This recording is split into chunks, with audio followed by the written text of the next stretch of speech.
रहमान रहीम। अस्सलाम वालेकुम नाज़रीन, आप यूट्यूब चैनल देख रहे हैं। मैं इमरान खान हूँ। इससे पहले कि वीलॉग को बाकायदा शुरू करें, बहुत सारी खबरें मेरे पास मौजूद हैं, लेकिन सबसे पहले अभी एक ऑडियो मैंने सुनी है और हमाद अज़हर साहब के ट्विटर अकाउंट से वो ऑडियो शेयर हुई है और ये मैं चाहता हूँ ऑडियो आप भी सुने कि एक्चुअली इसके अंदर एक साहब कह क्या रहे हैं। और अगर ये ऑडियो सच है और ये चीज़ एक हकीकत है तो फिर हम उस तबाही को पहुँच चुके हैं जिसको हमें कभी नहीं पहुँचना चाहिए था। अगर ये सच है तो फिर इस मुल्क के अंदर किसी की भी इज़्ज़त महफूज नहीं है, क्योंकि एक मेंबर कौमी असम्बली हैं, उनका नाम है सादुल्ला बलोच। मुबैना तौर पे ये उनके भाई हैं जिन्होंने ये मैसेज किया है। अब ज़रा आप मैसेज सुनिए, हमाद अज़हर साहब ने इसको पोस्ट किया है। एक्चुअली MNA के भाई जो हैं वो क्या रहे हैं, ये सुनिए। अस्सलाम वालेकुम। मैं तमाम मोअज़्ज़िज़ मेंबरान को एक खबर देना चाहता हूँ कि मैं मोहम्मद सादुल्ला बलोच MNA NA 97 का भाई बात कर रहा हूँ। मैं आपको ये बताना चाहता हूँ कि अभी थोड़ी देर पहले मेरी भाभी मोहम्मद सादुल्ला बलोच की बीवी, उनकी बेटी और उनकी खाला को नामालूम अफराद की तरफ से उठा लिया गया है। ये आपने ऑडियो सुनी, ये ऑडियो आप एक बार फिर सुने। मैं तमाम मोअज़्ज़िज़ मेंबरान को एक खबर देना चाहता हूँ कि मैं मोहम्मद सादुल्ला बलोच MNA NA 97 का भाई बात कर रहा हूँ। मैं आपको ये बताना चाहता हूँ कि अभी थोड़ी देर पहले मेरी भाभी मोहम्मद सादुल्ला बलोच की बीवी, उनकी बेटी और उनकी खाला को नामालूम अफराद की तरफ से उठा लिया गया है। अच्छा जी, ये जो आपने अभी सुना और मैंने आपको ये ऑडियो सुनाई, ये सोशल मीडिया पे इस वक्त बहुत तेज़ी से गर्दिश कर रही है। पाकिस्तान तहरीक इंसाफ जो है वो सरापा एहतजाज है कि एक बेटी और एक बीवी और एक खाला, ये तीन लोग जो है घर की तीन ख़वातीन के बारे में वो क्लेम कर रहे हैं कि उनको उठा लिया गया है, नामालूम लोगों ने उनको अगवा कर लिया है। ये रियासत की ज़िम्मेदारी है। अगर यहाँ पे अरकान कौमी असम्बली अपनी असम्बली के अंदर महफूज नहीं है तो फिर बाहर पाकिस्तानी क्या महफूज होंगे। अगर यहाँ पे अरकान कौमी असम्बली के फैमिलीज़ जो हैं उनके घर की ख़वातीन महफूज नहीं है तो बाकी घरों की ख़वातीन कैसे महफूज होंगी। खैबर पख्तूनख्वा की असम्बली में अलग शोर बचा हुआ है, वहाँ पर रोला पड़ा हुआ है, एक के बाद एक तकरीर हो रही है, लोग एक के बाद एक अपना दुख सुना रहे हैं, जिसके ऊपर जो बीती है वो सब बता रहा है।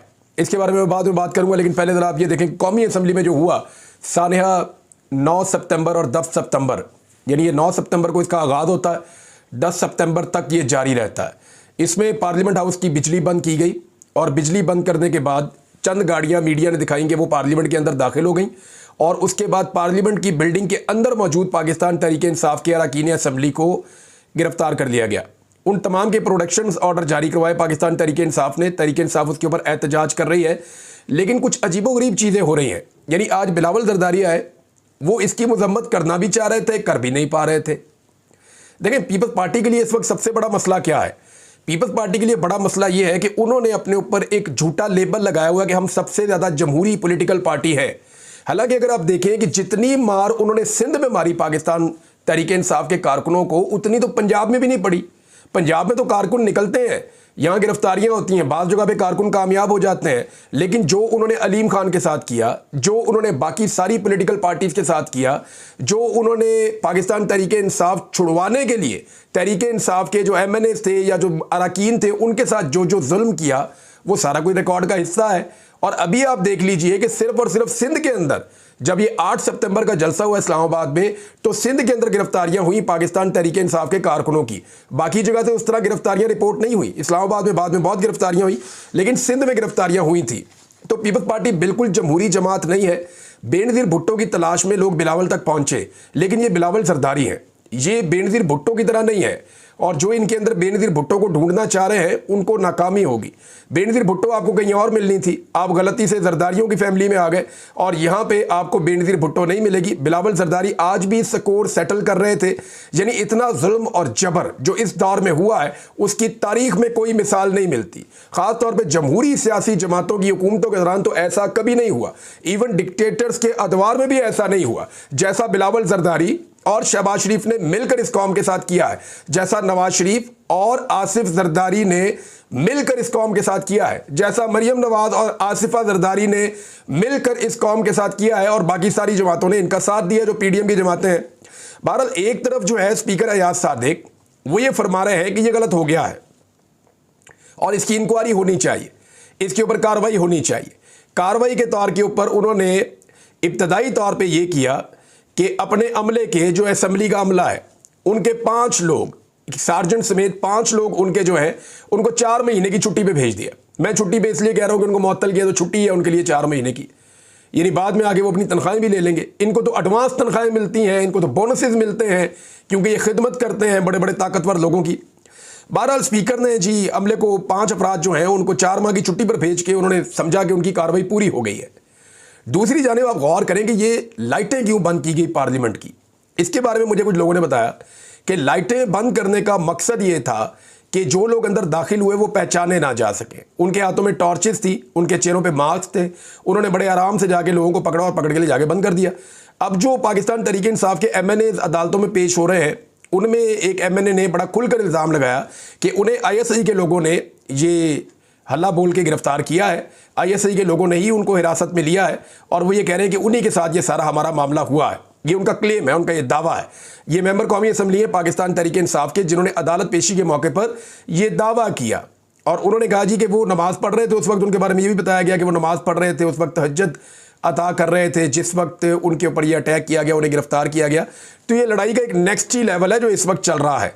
अच्छा, एक तरफ अयाज सादिक कह रहे हैं जी चार्टर ऑफ पार्लियामेंट जो है वो कर लिया जाए। मैं आपको इसका रीज़न बताता हूँ। रीज़न इसका ये है कि तमाम MNAs डर गए हैं, जिनका ताल्लुक पीपल्स पार्टी से है, जिनका ताल्लुक PMLN से है, जिनका ताल्लुक MQM और बाकी जमातों से है, वो सारे डर गए। उन्होंने कहा जी ये तो एक वाहिद लिमिट थी हमारी, एक वाहिद जगह थी जहाँ पे हम अपने आप को महफूज तसव्वुर करते थे कि ये हमारी पार्लियामेंट है, ये सुप्रीम है, इसके अंदर कोई नहीं घुसेगा। तो इसके अंदर लोग घुस गए और घुसने के बाद जो है उन्होंने मनमानी भी कर ली, तो सारे डरे हुए हैं।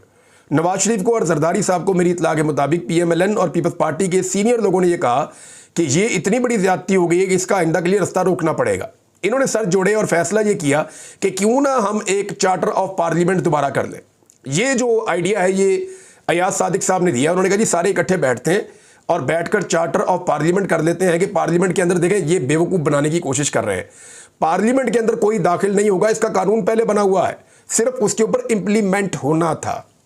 अब ये क्यों कर रहे हैं कि एक नया चार्टर आ गया तो पिछली बातें भूल जाएं, आइंदा से ऐसा नहीं होगा ताकि हमारे खिलाफ कोई ऐसी कार्रवाई ना हो। ये सारे खौफजदा हैं, ठीक है, बैठ जाएं, दोबारा बात कर लें।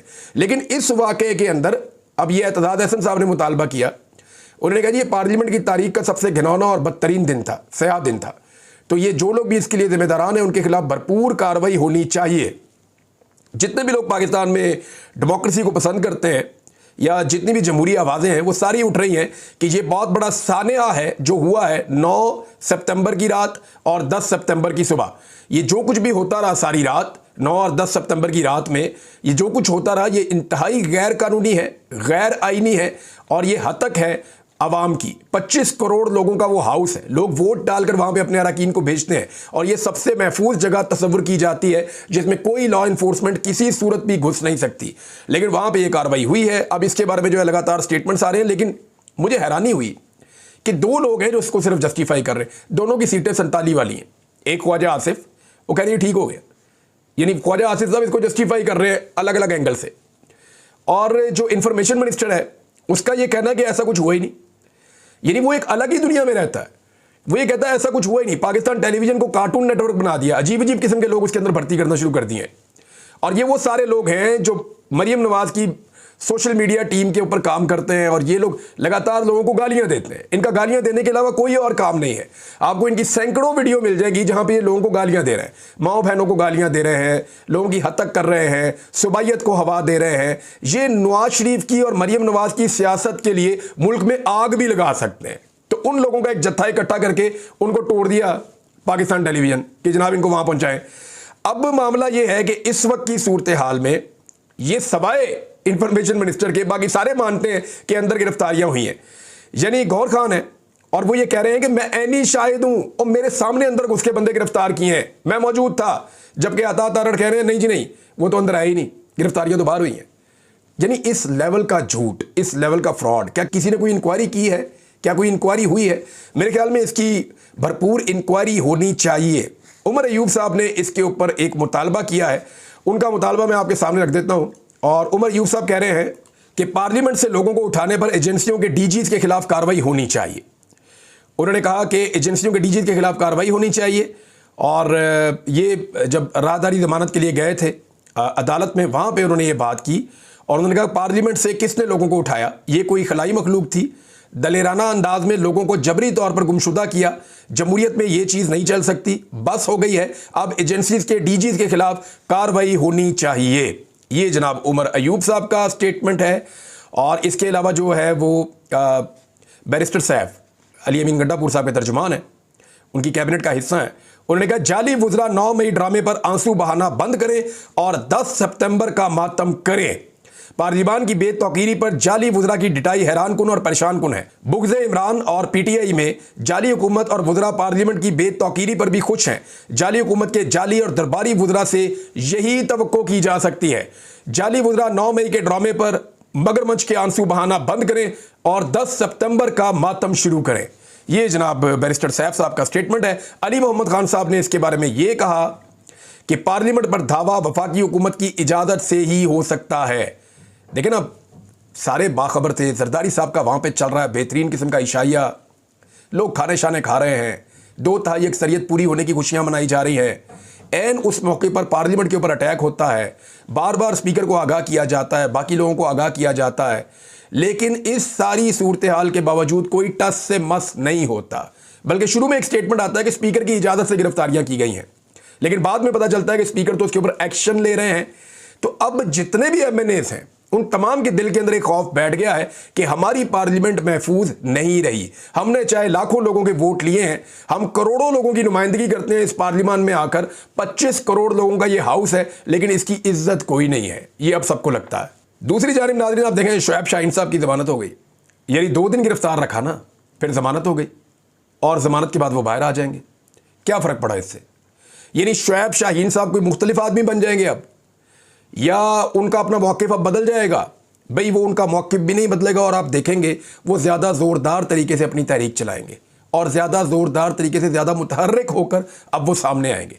इस निज़ाम को ये समझ ही नहीं आ रही कि जितने लोगों को गिरफ्तार करते हैं वो बाहर आकर अपनी पार्टी के साथ ज़्यादा तेज़ी से काम करना शुरू कर देते हैं और ज़्यादा उनकी गहरी वाबस्तगी अपने कॉज के साथ या अपनी पार्टी के साथ या अपने लीडर के साथ हो जाती है। ये इतनी सी बात इनको समझ नहीं आ रही।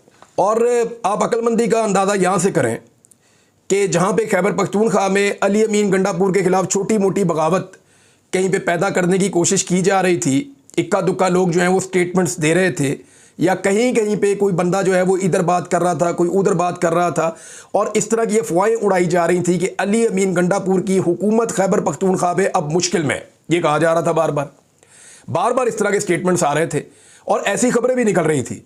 लेकिन ऐसी अक्लमंदी किए करने वालों ने जो सलूक किया अली अमीन गंडापुर से और पार्लियामेंट के ऊपर, अब पूरी की पूरी खैबर पख्तूनख्वा असेंबली एक चट्टान की तरह अली अमीन गंडापुर के सामने आकर खड़ी हो गई।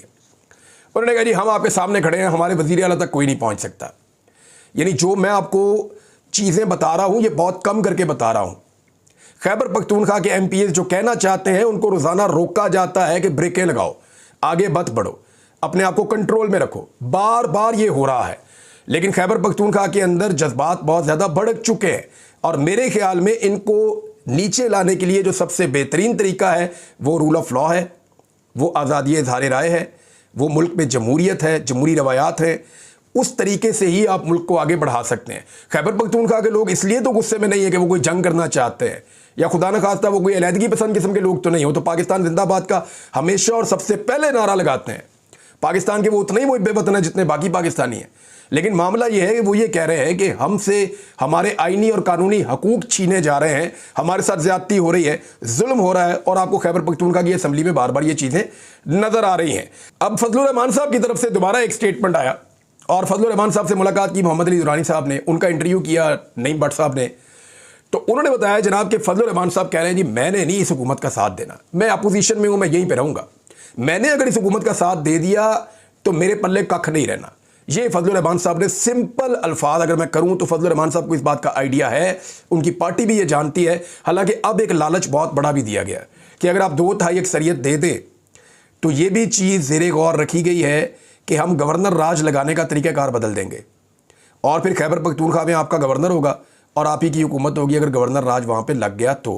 हालांकि पहले यह है कि गवर्नर राज लगाया ही नहीं जा सकता आईने पाकिस्तान के मुताबिक जब तक कि उस सूबे की असेंबली उसकी इजाज़त ना दे। एक खबर यह है नाजरीन के अब क्योंकि NRO 2 मुकम्मल हो गया है और सुप्रीम कोर्ट ऑफ पाकिस्तान ने जो तरामीम की थी नैब के कवानीन में पीडीएम की हुकूमत ने उनको दोबारा बहाल कर दिया है। उन तरामीम की बहाली के बाद सबसे पहले वकीलों ने जाके शहबाज शरीफ और हमजा शहबाज का जो रमज़ान शुगर मिल केस है, जो बड़ा तगड़ा केस था इस फैमिली के खिलाफ, जिसके अंदर बहुत सारे सबूत मौजूद थे, बहुत सारे फेक अकाउंट, बहुत सारी ऐसी चीज़ें थी जो आप सुनते थे बार बार, जिसके अंदर आपको नज़र आता था फलाने का अकाउंट खुल गया, कोई चपड़ासी है, कोई ये है, कोई वो है। ये बड़ी लंबी कहानी थी। ये सारी कहानी ख़त्म, क्योंकि वहाँ पे जाके जनाब ये कह दिया गया अदालत में कि क्योंकि तरामीम आ चुकी हैं नैब कवानीन के हवाले से, लिहाजा जनाब NRO 2 मुकम्मल है, तो ये केस अब वापस कर दिया जाए। तो उसकी जनाब तैयारी शुरू हो गई है, उसकी कार्रवाई शुरू हो गई है। जबकि अलीमा खान साहिबा ने एक स्टेटमेंट दिया, वो स्टेटमेंट मैं आप तक पहुंचा देता हूं। उन्होंने कहा कि इमरान खान ने खुद कहा है कि मुझे मुर्सी की तरह जेल में मारना चाहते हैं, और ये फैसला 1 महीना पहले हुआ है। अलीमा खान का ये पैगाम पूरे पाकिस्तान में फैला दें ताकि अवाम को एहसास हो अभी भी वक्त है, जाग जाएं। ये शेर अफजल मरवत साहब के अकाउंट से ट्वीट हुआ है। अलीमा खान साहिबा ने ये क्लेम किया कि इमरान खान का कहना है, दोबारा इमरान खान साहब कह रहे हैं, बार बार कह रहे हैं कि मुझे मुर्सी की तरह मारने का मंसूबा बनाया जा चुका है, और ये मंसूबा 1 माह पहले बना था। बाकी चीज़ें अगले वीडियो में बात करते हैं। नाज़रीन, ये काफ़ी लंबा हो गया, अब तक के लिए इतना ही। अपना ख्याल रखिएगा, अपने चैनल का भी। अल्लाह हाफ़िज़।